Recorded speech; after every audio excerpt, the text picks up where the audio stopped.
Good morning. So we're going to start out for brunch today making a mushroom and leek quiche with sun-dried tomatoes. So what we're going to start with is half a red onion just diced up into about 1 tablespoon of olive oil. Pan has already been simmering, so it's making the saute process start very quickly. We're going to go ahead straight away, add the leek. I have 2 whole leeks washed and just sliced.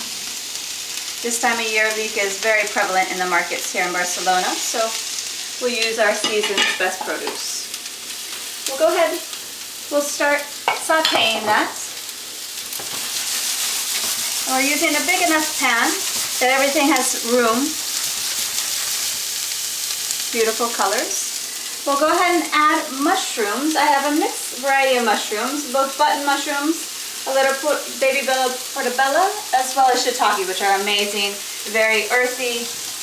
The flavor really stands out. So you choose your favorite mushroom. We have about 1 cup of the shiitake in addition to 2 cups of the button and portobello. Just going to take a spatula here, spoon.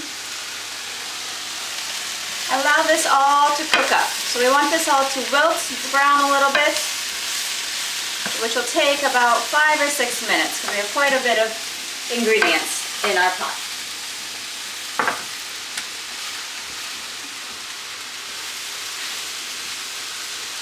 While it's cooking, let me introduce the seasoning we're going to use. It's a very rustic blend. So I have the pink Himalayan sea salt, full of minerals, very nutritious. Best salt to use when you're cooking. Even baking I use it.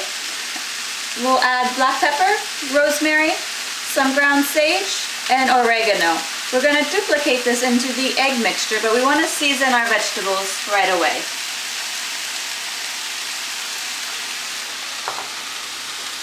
I'll just give that a quick stir. The aromas will be amazing in your house, waking everyone up from their deep slumber. Before we move on, let me just introduce what we did. We made a no gluten crust. It's very rustic today, so it's more like a galette style, no form, just very country. It's made with a oat flour as well as a quinoa flour. So 1/2 cup of oat, 1/2 cup of quinoa flour, a 1/4 cup of unsalted butter, room temperature, 1/4 cup of water, and a pinch of sea salt. So put that all together, make a ball. If you need a little extra water, if it's very dry, to make it come together. And then just set it aside while you flour a flat surface and then just roll it out. So while this continues to cook, let's get our egg mixture going. We have 6 whole eggs here. So just give them a light beating before we add our seasoning.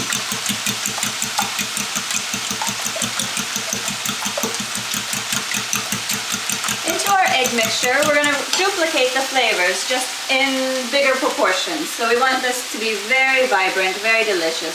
We have a 1/2 teaspoon of that sea salt, 1/2 teaspoon of the black pepper. We have a full teaspoon of dried rosemary, same again oregano, and the sage, duplicating the flavors. In this I also used a little bit of ground garlic powder just to add additional flavor and depth. So we're just going to add all those amazing flavors into the eggs.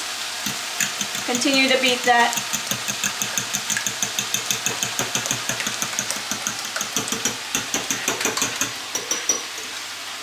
And then one more component into our egg dish. We're going to add some Gouda. So some grated Gouda. Sprinkling a 1/2 cup in there. If you really like cheese, go a little bit extra. Very forgiving recipe. You can't go wrong with a nice cheese.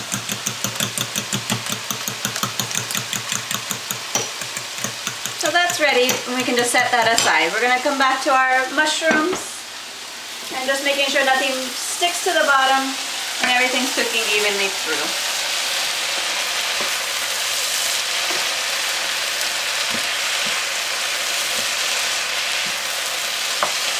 And while that's cooking, we'll just go ahead and we'll add our sun-dried tomatoes. About a 1/2 cup, 2/3 of a cup if you really like sun-dried tomatoes again. Alright, after everything is sauteed and it's starting to brown, we're going to transfer this over to our quiche. So you have a lot of ingredients here. So you can make quiche a couple of different ways. This one's going to be very meaty, very full of ingredients, lesser the eggs. So we're going to go ahead and we're just going to pour this in. Make sure you have a strong wrist or you ask a friend to help you. I'm going to go ahead and just take all the ingredients into that quiche shell. We'll then even it out and pour over the eggs. So just getting everything in there. We're then going to even it all out. And then we're going to slowly add the egg mixture over top so it can sink into all these little crevices. Looks very meaty, very hearty, very delicious. So we'll go ahead, we'll take our egg mixture that we've already prepared. It may not look like there's much room, but we're going to start in the center. We're just going to slowly pour it out. And the eggs will distribute.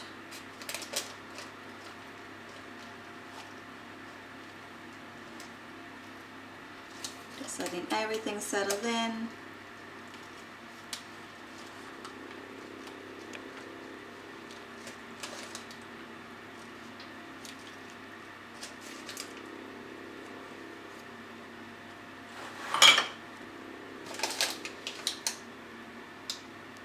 All those amazing rustic spices. All right.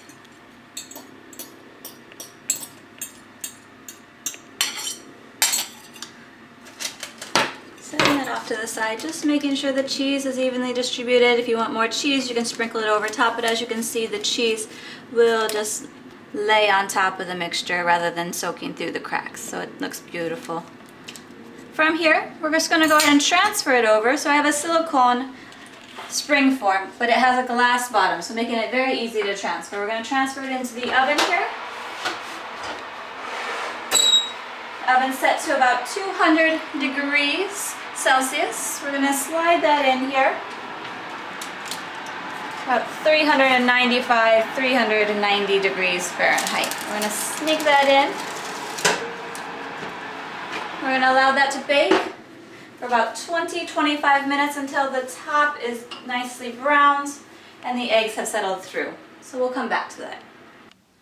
Okay, so 20 minutes has passed, give or take 20-25 minutes, and the quiche is browned just on top, and what we did was chop some parsley and just add a couple seeds to give it a little bit of crunch, a little dimension.